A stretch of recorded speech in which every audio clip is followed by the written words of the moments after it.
Topic है वो है न्यूटन लॉज ऑफ मोशन। अब सबको पता हमारे पास न्यूटन ने कितने लॉ दिए थे? 3 लॉ दिए थे, first law, second law and third law.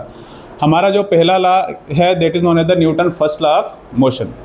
अब Newton first law of motion क्या बोलता है? कोई भी चीज़ आपकी अगर रेस्ट में है तो वो रेस्ट में रहना चाहिए, कोई चीज़ आपकी मोशन में है तो वो मोशन में रहना चाहिए, लेकिन कब तक रहेगी? जब तक उसको बाहर से कोई एक्सटर्नल फोर्स अप्लाई नहीं हो जाती। आप एक्सटर्नल फोर्स अप्लाई करोगे, लेकिन कौन सी फोर्स? Unbalanced force. पढ़ाया ना मैंने अनबैलेंस फोर्स क्या होता है? तो अनबैलेंस फोर्स होता है जब एक साइड से फोर्स ज़्यादा लगे दूसरी साइड से कम लगे, that is known as the unbalanced force. अगर हम बैलेंस फोर्स लगेंगे कोई भी चीज़ आपकी मूव नहीं करेगी। तो न्यूटन फर्स्ट लॉ यही बोलता है कि हमारे पास एक ये ऑब्जेक्ट है, एक ये ऑब्जेक्ट है, यह आपका कोई यूनिफॉर्म मोशन से मूव कर रहा है, यूनिफॉर्म मोशन, एक समान मोशन से मूव कर रहा है, तो ये अपने मोशन से मूव करता जाएगा। कब तक करता जाएगा? जब तक इसको बाहर से कोई भी एक्सटर्नल फोर्स नहीं मिल जाता है। जैसे इसको एक्सटर्नल फोर्स मिलेगा तो अपने स्टेट ऑफ मोशन को क्या करेगा? ये चेंज कर देगा। दूसरा, हमारे पास ये ऑब्जेक्ट कोई हमारे पास रेस्ट में रखा है तो ये रेस्ट में ही रहेगा जब तक हम इसको क्या करेंगे? एक एक्सटर्नल फोर्स अप्लाई नहीं करते हैं। अगर ऐसे नहीं समझ आ रहा, दूसरी एग्जाम्पल सबको समझ आ सकती है। आपके पास एक फुटबॉल है, फुटबॉल आपने ज़मीन पर रखा है रेस्ट में, वो रेस्ट में तब तक रहेगा जब तक आप उसको फोर्स नहीं लगाओगे। जैसे आप उसको फोर्स लगाओगे, किक मारोगे, तो क्या करेगा? वो मोशन में आ जाएगा। वही हमें क्या बोलता है? Newton first law of motion बोलता है। और Newton first law of motion it is also known as law of inertia. इसको क्या बोलते हैं?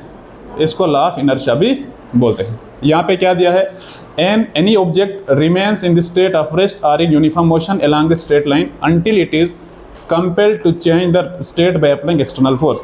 आपका ऑब्जेक्ट एक स्ट्रेट लाइन में है या रेस्ट में है या यूनिफॉर्म मोशन में है, वो तब तक अपनी पोजीशन को चेंज नहीं करेगा जब तक उसके बाद से क्या नहीं लग जाए?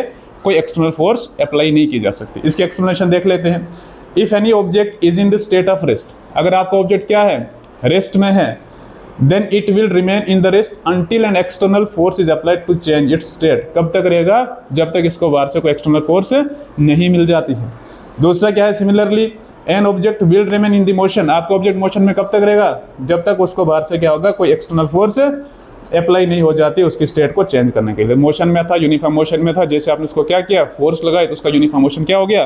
चेंज हो गया। ठीक है। This means all object resist to in change their state. इसका मतलब यह है कि जितने भी ऑब्जेक्ट है वो अपनी पोजीशन को रेजिस्ट करते हैं। रेजिस्ट का मतलब होता है जिस पोजीशन पे उसी पोजीशन पे रहना चाहता है। रेजिस्ट का मतलब रोकना। उसके बाद हमारे पास क्या है? The state of in object can be changed by applying the external force only. अगर किसी ऑब्जेक्ट की स्टेट को हमने चेंज करना है, हमने कल भी पढ़ा था, तो उसमें हमने क्या करना है? बाहर से कोई एक्सटर्नल फोर्स लगानी है, लेकिन वो भी कौन सी वाली? बैलेंस लगानी कि अनबैलेंस्ड?